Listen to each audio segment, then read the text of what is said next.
Right, we're going to talk about getting into golf now.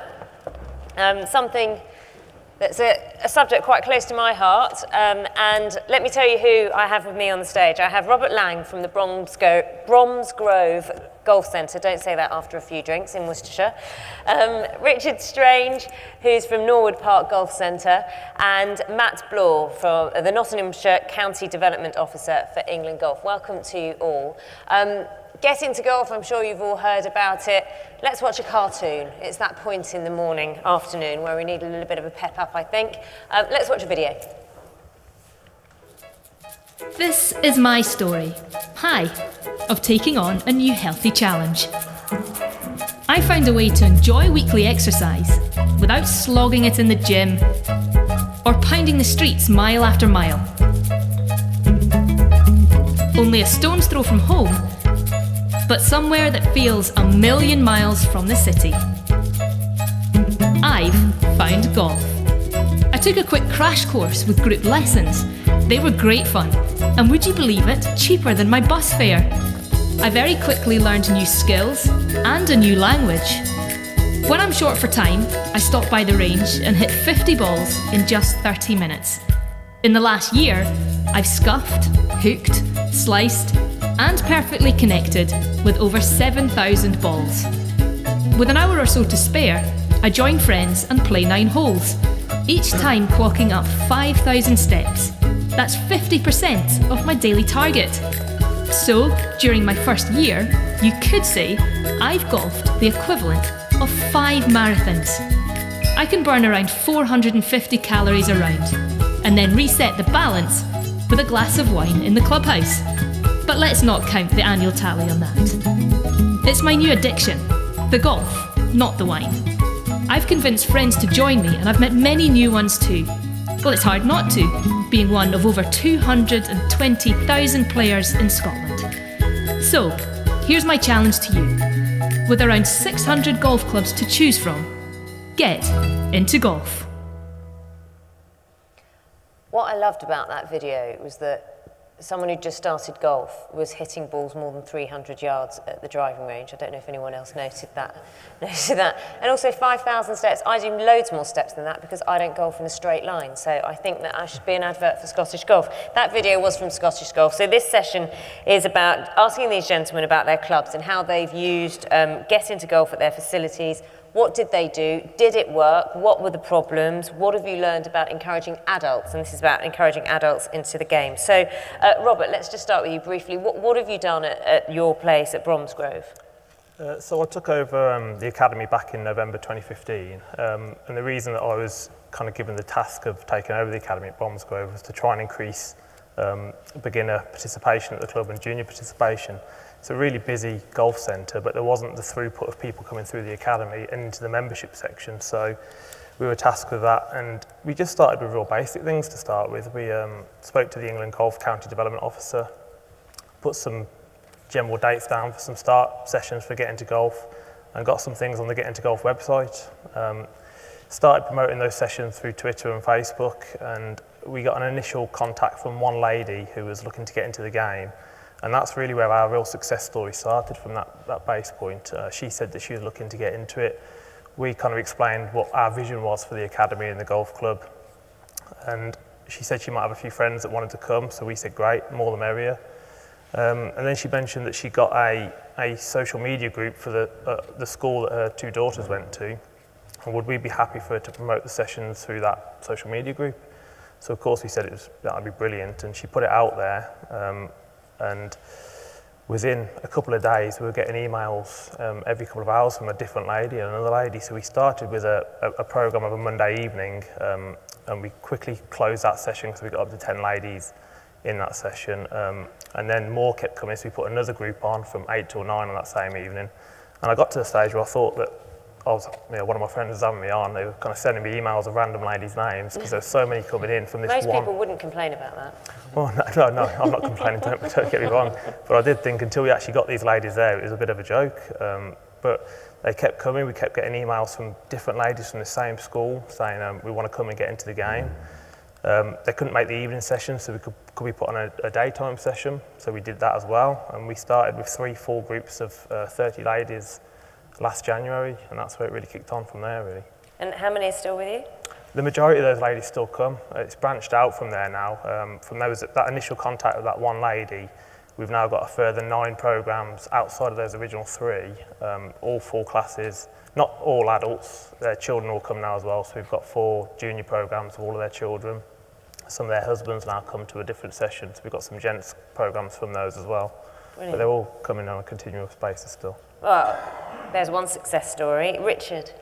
Yeah, brilliant. We've done some similar things as well. We've done the Get Into Golf campaign for about 4 or 5 years now, and from the initial taster sessions that we set up all those years ago, we still get some of the golfers that have that continually come on a weekly basis to them. We found that advertising locally certainly helped us. We're in a proprietary owned golf centre, and we were trying to up the throughput and obviously convert some of these new golfers into members. And initially we started very similar actually on a Monday evening and filled that group, and now offer roll-up sessions as well as the structured 5 weeks that we do as a Get Into Golf campaign. We've had both ladies and gents come to that. We also do some outreach work, particularly in the schools, so the juniors tend to attract their parents and friends along to the session, which helps grow it for us as well. So that's been very good.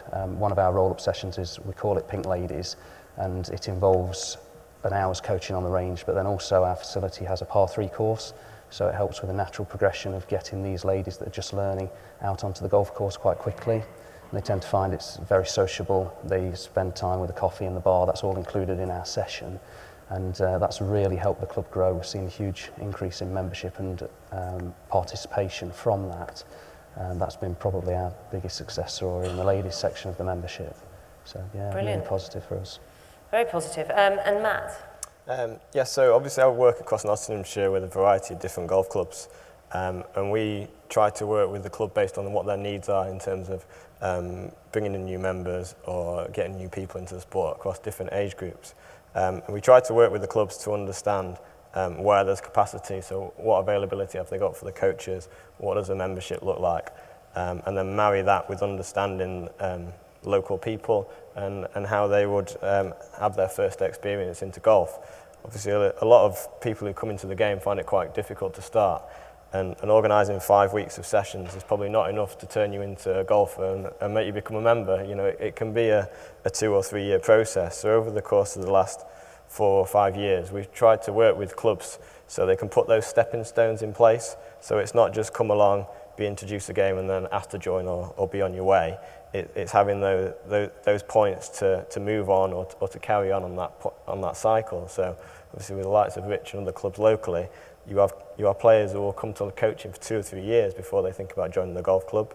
They also work with clubs to have flexible membership options. So there's an introductory type of membership where they can maybe play on the par 3 course, or they can play at different times of the week, and they're not playing that full membership because they're not ready to play in the competitions on a regular basis. And also working with clubs to understand how they introduce the new golfers into the membership and introduce them to people, like-minded people who are going to be able to play at the game. And then finally, I suppose one of the most important points is to look at the availability of people, or the time commitment that people have got to start the game of golf.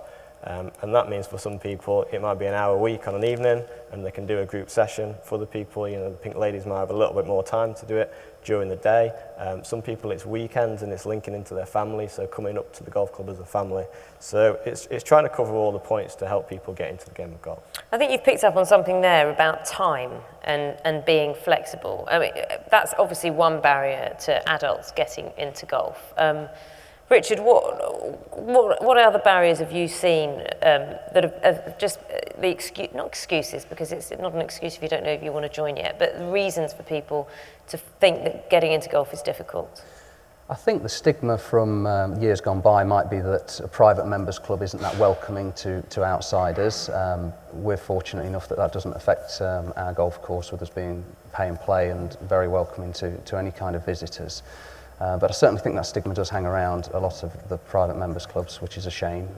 Also, the cost of it, I think it's perceived as being quite expensive, whether it's equipment or whether it's round fees for the range or whether it's fees for the golf course and membership fees.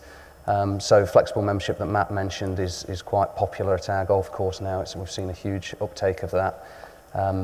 So yeah, I think cost is one, definitely. So we've had time and cost, Robert. Any other barriers that have been popping up when you've been trying to encourage people to get into golf? The same kind of thing, really. I think the time element's definitely there. I think the biggest thing is that they know there's a clear pathway in place for them. So when you get that initial contact, they know that they're not expected to have 5 one-hour sessions and then become a full annual paying member of the club. There's a clear pathway for them to follow where they don't have to have equipment to start with. They don't have to have a strict dress code to start with. They can wear what they want. They can be as comfortable as they can be until they're ready to take that next step. So how did that go down with people who are already members of the club, who have stuck by rules, who do have the etiquette, who do know to keep up pace of play, etc., etc.? I think the key really has been to try and segregate it to start with, so you make sure that at the early stage when they are beginners they're at a different end of the spectrum. They're not out on the main golf course yet with those guys in their competitions and things, but they might be taking a lot longer to play the course. They've got an area of the course where they can play, or off-peak times when they can come and use the facility when it's not as busy. So the main bulk of the membership don't really see it as a negative. They think it's a positive because later on in time it's going to be growing their sections and making their section stronger. But that's fine for you at the Bromsgrove.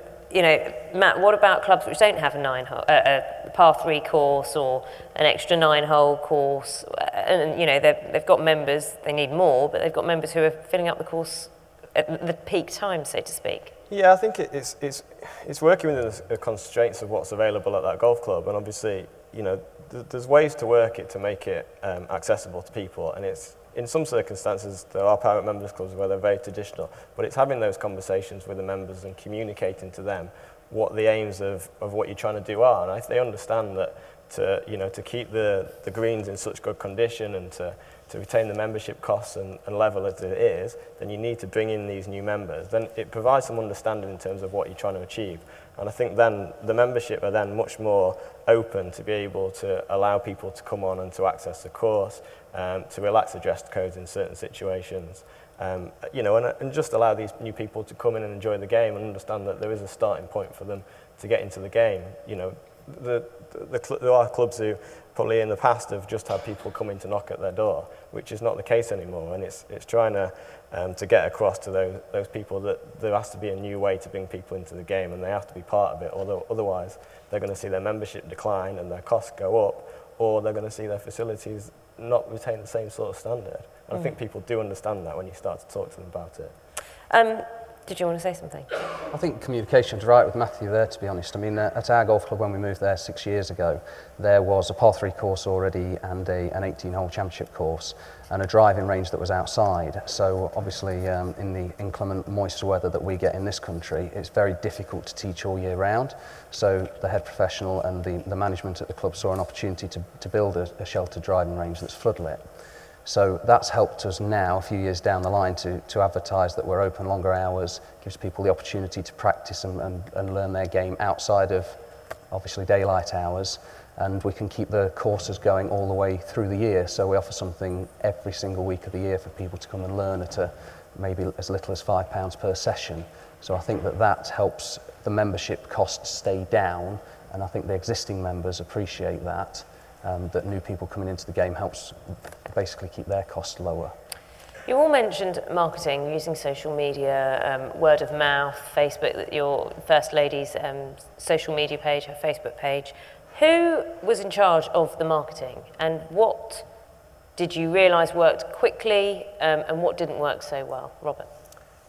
I think at Bromsgrove it was generally the office-based staff that were doing a lot of social media stuff, the people that weren't actually hands-on with regards to developing the golf club from the grassroots kind of level. So the academy kind of took that on when I took over, and we do a lot of the social media work now.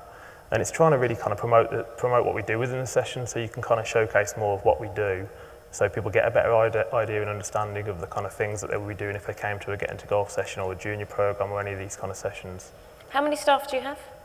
At the golf centre, it is quite heavy on the staff. At That's what this is what I'm getting at, because I think there are lots of golf clubs which haven't got don't have that. So, you know, Richard perhaps or Matt, ideas for golf clubs where it literally is the manager, an administrator, an F&B person, and then you've got your F&B staff, and then a pro and then a pro. How do you split that work up? Yeah, I think the most important thing is to try and analyse when you first start something what's working well. You will find at one golf club something will work, and at another golf club it might not work so well because of the different area that the golf club is in. So really trying to understand when people come through the door how they found out about the club, I think, is the most essential thing, because then, you know, through the work that we do with the clubs, we give them a marketing plan. There's probably 10 or 12 different ideas in terms of how to market the golf club, and it's then down to the club to come back to us and say which of those they're going to tap into. And it might be an online flyer that you're sending out to your membership database, and they're recruiting their friends and family to come on. Tends to be the most effective way for most clubs when they start. Obviously that can be it's not an exhaustive way to do it, because eventually they'll have told all their friends and family, so that might not work forever, but essentially when you're first starting, that tends to be a really good way. We've done some work in the city recently, and actually the outside banners, if you've got a passing road that's got decent footfall, having a banner on the outside of your golf facility and letting people know that it welcomes new members or they've got to get into golf session, that tends to work really well. And I think how you use the social media is really important. You know, just general clips about what you're doing in terms of info is one thing, but linking it to pictures, linking it to videos. One of the things that we've done up at Norwood is to do a little tip of the week that then links into when the next Get Into Golf session starts. So it's creating lots and lots of shares, lots of likes, and putting some payment behind that, so you're actually paying for that advertising. You can really target what your market is, who you're looking to attract, if there's a specific age group for a specific session. Those types of things really work well if you're going to focus on 2 or 3 things. There's a risk, isn't there, Richard, that you can just actually bombard someone's inbox with just rubbish, or just a similar video again, and it kind of, you almost become numb to the marketing. Yeah, totally agree with that. I mean, my thoughts on how clubs might look to increase their football with adult golfers would be basically get in touch with your county development officer if you're not already doing so, because it's not trying to recreate and reinvent the wheel. There's already processes that they know have worked at several different clubs that may be in a similar location and a similar sort of tradition, whether it be private members or golf centres, and they do well. In which case, yes, choosing the advertising at your particular clientele I think is very important, so that you're not seen to be in a pain to them and just bombarding them, time and time again. I think that's really important. Can we talk conversion rates? I mean, we've touched upon it a bit. So, what conversion rates, tangible conversion rates, Robert, can you give us in terms of more lessons or more memberships, and a time scale for that as well? Because this can be a very frustrating process. I think you said, Richard, 4 or 5 years ago, you've been doing this. This has been a process of at least a year, just over a year with the one lady, and actually you've had a very swift improvement. I think with regards to transferring them into members and things, it happens at their own pace, so it's important to have the right kind of pathway in place so they can follow it at their own pace and at their own time. So really, from our perspective, we haven't had a massive conversion rate into membership this year from those initial beginner programs. We probably had, I think the number was 22 the last time I checked, of actual full members that have joined through the academy last year. But we've had a hell of a lot join our academy membership that we launched about 4 months ago, where they can join that short course element first and start on that first reign of membership at a reduced cost, and then move through at a time that suits them. So what were your expectations? You said it wasn't you said 22 isn't a huge number. Well, no, I just think, with regards to if you've got the right pathway in place, further down the line, once you've got the throughput of them coming in at the early stage, those numbers will increase, but it doesn't happen at year 1, it happens at year 2, year 3, when these people have played in a shortened environment to start with, they've nurtured their skills and they've got familiar with the surroundings, and they can justify a full annual sub. And be more confident as exactly, part of the club. Robert, can you throw some conversion rates at me, some numbers? Yeah, we had We spoke about this morning actually with the management, and we think we've had about 150 members across the categories over those 5 years, so it was approximately 30 a year, and it's been pretty consistent with that. That does include Par 3 membership for us, ladies and adult membership and juniors, so across the categories approximately 30 a year. And how many members do you have in total? Well, now it's 750, and for the first time the club's closed membership for about 6 months ago. So we've got a waiting list, which the club's never had in the last sort of 17, 18 years. So we're really pleased with that, to be honest. It's been fantastic for the club. So Matt, how do you manage expectations of clubs? In terms of, the ultimate goal is more lessons, more money spent at the club. Yes, more members, improve the atmosphere, but they want it to show on the bottom line. Yeah, they do. I think it's having those conversations at the start about what the commitment needs to be from the golf club, and going back to that about doing a few sessions in the summer is not going to, and allowing, obviously there's a lot of national advertising out there. There's, getintogolf.org, you can log your sessions on there and you can promote it and you can allow the sort of the national promotion to happen. But that's not going to bring in you 15, 20 members a year. It's what you do at that sort of local level. So it's having those conversations, trying to get that understanding across that providing the Get Into Golf is that sort of stepping stone for people to get into the game. And if it's talking to the pro in terms of about their income generation, then it's explaining to them in terms of what that sort of secondary spend is in terms of shop sales, the amount that the average person would spend in terms of golf equipment and things like that over the course of the first year. How many of them will they go on to one-on-one lessons? And then obviously in terms of the sort of financial side of it from the golf club, is a 5-year member is what that is worth to a golf club. So it might take you 2 years to convert that beginner golfer into a golf club member, but if they're then retained with you over a 5-year period, they're probably going to be spending in the region of sort of £8,000-9,000, depending on the level of fees that there are at the golf club and what else you've got available during that time. So you might invest a little bit in the marketing to start with, and it might take quite a lot of hard work to make that happen, but the benefits in the long run, talking about 22 or 30 members per year times £9,000 is a hugely significant sum.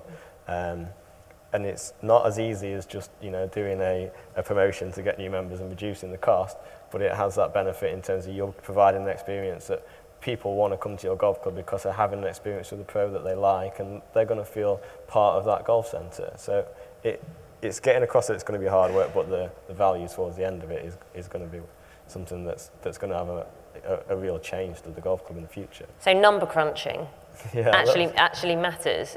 So what kind of questions should golf clubs, golf club owners, golf club managers, golf pros be asking you in order to get the right information and the motivation? I think, to be honest, the first question that and the opposite way around of we always ask them is where they are and where they want to get to. And then from there, if we understand that, driving membership, for some clubs it's driving female membership, for other clubs it's driving 5-day membership, for others it's across the board and they need members, across all areas. So once we can get an understanding from that golf club in terms of where they want to get to and where they are now, then we can start to work with the golf club on the sort of the finer points of how to go about that. And things like having business plans and action plans, I think are really central to that, and we can work with the club and they can, as opposed to asking us what they should do, it's quite often to give them the empowerment. We want them to feel that they're making the decisions about their golf club that are going to make the change, as opposed to us telling them what to do, because it's just someone else coming in and saying you need to do this, you need to do that, and they've probably heard it all before. And a lot of the golf clubs that do really well, they take on the national initiatives and they build on them. So, the Get Into Golf program, for example, Richard's got his Pink Ladies that sits in there, and there's different branding within that. They do their own marketing that's linked to, it's got the Get Into Golf logo on it, but they do their own banners, they do their own press release and things like that. So it's probably providing the clubs with the capacity that they can make the changes themselves and then just come back to us on a regular basis to see what else we can provide, as opposed to us telling them what to do. We spoke about members understanding what's needed at the golf club, but also, for example, ladies, and just bringing up an example, ladies who I work with or know socially around my age say, I don't want to be taken around by someone who I have nothing in common with. I don't want to spend time with someone I've got nothing in common with and be told off about what's going on the course. How do you communicate to members that you obviously still, you want a diverse mix, but there are people, you know, some who really want to help, some who don't want to help, some who are hostile. It's communicating to the actual members who are seeing what's going on as well, isn't it? It's getting the right members to come and get involved with the academy. I find if you've got the right kind of members, you wouldn't want to go and approach somebody with the old school values of golf to come and get these new ladies involved. It's getting the kind of younger ladies to come and integrate with them and try and show them the way into the section, show them the doors really of how to get into the club. How easy is it to do that? And please don't take offence, any men. But I just remember when my husband joined, we both joined a golf club, and men aren't as sociable as ladies. I'm going to put that out there. It was quite difficult to get guys to welcome someone into their group. How do you communicate that? What kind of issues have there been? At Bromsgrove, they've got different kind of groups throughout the week where they've got kind of roll-up sessions for the members. It's quite easy to integrate newcomers into those sessions. So it's kind of, they'll play with different people each week and get a different vibe from different people. So it's not as much of a struggle as long as you've got the processes in place to actually allow it to fall through. And I think that's a big case for most clubs. They don't have those processes. They don't have them people really helping the academy and coming into the golf pros and pulling people into the sections, because that's a valuable link that's missed. You were smiling, Richard. Yeah, I was smiling, to be fair. I mean, our general manager will be pleased for me to say that our golf club is an egalitarian golf club, so they basically have equal rights, and ladies and gents play in the same competitions together, which I think helps break down that barrier, to be fair. And we have quite a few pink ladies who started as beginners, who still come as regular members to the session, and then they gradually get to know the latest lady beginner groups, and naturally that filters into the club membership to the stage where our past two lady captains, the one that's just been inaugurated, if you like, this last week, and next year, they've all come from pink ladies. So they've only been playing golf within the last 5 years, and we've had 2 lady members out of it already. So it seems to be something that we've been fortunate with, that does. And it doesn't seem to be a barrier at our place anymore, that the ladies feel comfortable because of how they are and how they're sort of selected to take other new ladies round and make them integrated into the club. And Matt, I'm going to ask you this question last, because I think you've got more people to pick from. If you had your time again, I mean, you've said it's successful, you're pleased with the result, but what would you have done differently, or what lesson did you learn and think, I wouldn't do that again? Well, we started in January, so I probably would have started in the summer, because it would have been a little bit more of a nicer climate for them. But generally, nothing really. I think the way that the programmes have worked, it's worked really well. The ladies came together. It helped that when we started at Bromsgrove, a lot of the ladies knew each other, so there wasn't that kind of anxiety of meeting new people. They already knew each other, and then when we did get new people in there, because there was already a good vibe in most of the groups, they kind of integrated quite quickly. So we didn't have a great deal of barriers really over the last year that we could say, well, we do this different, because it's kind of self-absorbing now and growing itself. Richard? I think with regards to moving forward, I would say that if we can continue with particularly focusing on adult new golfers, what would I do moving forward? I'd try and make sure that they would be like not just a ladies session. I'm going to try and do more roll-ups and more sessions that are sort of both sexes, if you like, so that we can break down that barrier initially, so that if they're going to play together as they go through the golf club membership, they can be taught together, and I think that might work well at our place, to be honest. I don't think putting any barriers in place and saying that ladies can only do certain things and men can do others. I think it's good to get them involved together, and quite often we have sort of husband and wives that come together and they look to learn this new sport, so I think that might be something that we do moving forward. Matt, just looking back, what could have been done differently by, when you were first putting the initiatives in, perhaps thinking actually we got that a bit wrong, and what did you learn? Yeah, I think we've, when we first tried things, it was very much in terms of, we set up, when we first started, before getting to Golf Camp, we set up a session called Get Into the Swing, and it was basically sort of 5 weeks for £25, and we expected the clubs to sort of then, to build on that, and once they've got the people, then to sort of progress those people and through their own coaching. And in some circumstances that worked, and in others they just sort of wondered why they didn't then join within that 5 weeks. And so I think if we'd have gone back, some of the key fundamentals that we try to drill into clubs now, things like data collection when people are coming, and I think probably the most essential one is looking at the experience that they have when they come to the golf facility. And that's not just about the pros, it's also about the whole club and the environment that they come into, and having a great first impression and having good customer service, I think is really, really important. And I think from a pros perspective, we're trying to work with clubs to be able to enable clubs to have the capacity to deliver and to be able to go from that point where they are to where they need to get to, and that quite often comes down to time availability. So working with clubs more on understanding the commitments of their pro and how to free up that commitment so they can actually do the coaching, and they're not stuck in the shop, or they haven't got other things that are first on the agenda. So be able to work with clubs to grow with that and give that good experience. Any questions for these three?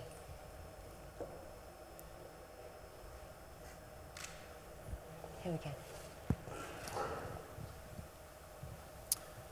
We started the presentation with a great cartoon video.